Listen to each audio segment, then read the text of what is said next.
మాట్లాడాలంటే బాధేస్తుంటది.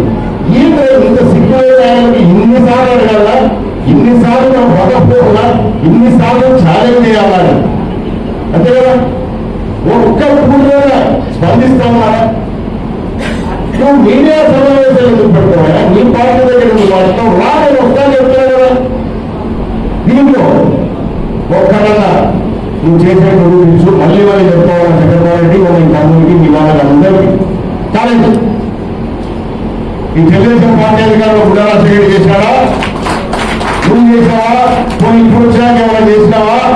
ఛాలెంజ్ రా. ఒక్కడన్నా నువ్వు చేసేట్టు నిరూపించు, మళ్ళీ చెప్తావు అన్న చంద్రబాబు రెడ్డి మీ తమ్ముడికి మీ వాళ్ళకి అందరికీ ఛాలెంజ్. ఈ తెలుగుదేశం పార్టీ అధికారులు గుడారా సెక్రటరీ చేసినాడా? నువ్వు చేసినావా? పోయి ఇప్పుడు వచ్చాక ఏమైనా చేసినావా? ఛాలెంజ్ రా. లేదు నీకు నాకు తెలుసు ఆ సంగతి. నేనైతే సిమెంట్ రోడ్లో నడుస్తున్నావు దరిద్రపు నాయన. 170 కోట్లు తీసుకొచ్చా చూస్తా సిమెంట్ రోడ్లో. అదే రోడ్ల మీద తిరుగుతున్నావు. పొలాలకు రైతులు పొలాలకు రస్తాలు వేసిన దానిలోనే తిరుగుతావు. నువ్వు మాట్లాడుతావు మమ్మల్ని. 22 కోట్లు సీఎంఆర్ఎఫ్ తీసుకొచ్చిన నువ్వు మాట్లాడుతావు మమ్మల్ని. ఏం మాట్లాడతావు? ఒక్కటి కూడా లేదు. నువ్వే విమర్శిస్తావు, మళ్ళీ నువ్వే ఏం చేసినా చెప్పుకుంటావు. ఇది తాతగారి దద్దమ్మలు మాట్లాడేది. ఎంత అబద్ధాలు, ఎంత నీకెచ్చి చెప్తారా సిగ్గు లేకుండా. ఇది నేను ధైర్యం ఇస్తున్న ప్రజలలో రా. నువ్వేం చేసావు? అది ఈ 4.5 సంవత్సరాలలో నేను బాగా అభివృద్ధి చేశాను. ఇక పాంప్లెట్ కొట్టి ప్రజలు పంచు చూద్దాం. నేను ధైర్యం పంచుతున్నాను. ఆకూరు పట్టణం ఎప్పుడూ లేని అభివృద్ధి ఆయన చేశాడు. ఈ దయసు రాలేదు. 36 కోట్లు సిమెంట్ రోడ్డు తీసుకొచ్చినాయి ఆత్మకూరుకి. నువ్వు తెచ్చినావా? ఒక్కడన్నా అబద్ధం ఉందా?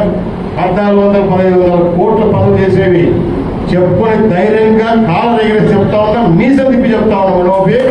నువ్వు తీసుకురా. నువ్వు ఈ 4.5 సంవత్సరాలు ఏం చేసావు తీసుకురా. ఎప్పుడో తెలుగుదేశం పార్టీ చేసేదే చెప్పుకుంటున్నావు దరిద్రుడు. అవునా? తెలుగుదేశం పార్టీ చేసేదే అని చెప్పుకుంటున్నావు. సరే రాజశేఖర రెడ్డి చేసే పక్కన పెట్టి తెలుగుదేశం పార్టీ అధికారం ఉంది. మరి ఆరోగ్య చేసే కార్యక్రమాలు కదా అవే కదా చెప్పుకుంటున్నాను.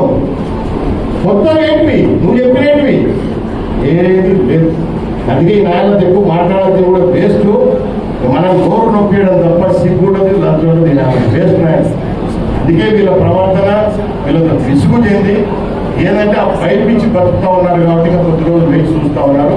త్వరలోనే ప్రపంచం స్టార్ట్ అవుతుంది. తెలుగుదేశం పార్టీ మన నియోజకవర్గంలో కాదు అన్ని నియోజకవర్గాల్లో బ్రహ్మాండంగా గెలుపు తీసుకుంటుంది. రాబోయే కాలంలో వీళ్ళు ఎన్ని ఇబ్బందులు పెట్టినా ముఖ్యమంత్రి గారు చంద్రబాబు నాయుడు గారు అయి తింటారు. వీళ్ళు ఆపలేరు. ఆ రోజు వీళ్ళకు వీళ్ళు బయటిస్తే మనల్ని ఊరు విడిచిపెట్టి పోవడంలా వీళ్ళకు కూడా రేపు వీళ్ళు ఎంతవరకు వస్తారో నియోజకవర్గంలో చూస్తే రేపు మనం అధికారంలోకి వచ్చినాక ఎంతవరకు నియోజకవర్గంలో తిరుగుతారో ఎలాగో చూస్తా. వీళ్ళ తప్పులని తీరుతా, ఒక్కొక్కరికి ఫోన్ తీస్తా. అవునా? ఎవరిగా చెప్పినప్పుడు ఫోన్ తీస్తా. ఇంత సిగ్గులేని నాయకుల గురించి ఎంత మాట్లాడినా తప్పే. వాళ్ళకి ఎన్నిసార్లు ఛాలెంజ్ వచ్చే వాళ్ళు రారు. మనం వీళ్ళు చేసే తప్పుడు ప్రచారాలు తిప్పి కొట్టాల్సిన బాధ్యత ఉంది. ఇప్పుడు నేను చెప్పిన కార్యక్రమాలన్నీ ప్రజల్లోకి తీసుకుపోండి. అందరూ కూడా తెలుగుదేశం పార్టీని మళ్ళీ గెలిపించుకోవాలి. మరి ఒకసారి ఈరోజు రవి తరఫున పార్టీలో చేసిన వాళ్ళందరూ కూడా హృదయపూర్వక ధన్యవాదాలు తెలుపుకుంటూ ఈనాటి కార్యక్రమానికి విచ్చేసిన ప్రతి ఒక్కరు కూడా పేరు పేరున హృదయపూర్వక నమస్కారం తెలుపుతూ సెలవు తీసుకుంటా ఉన్నాను.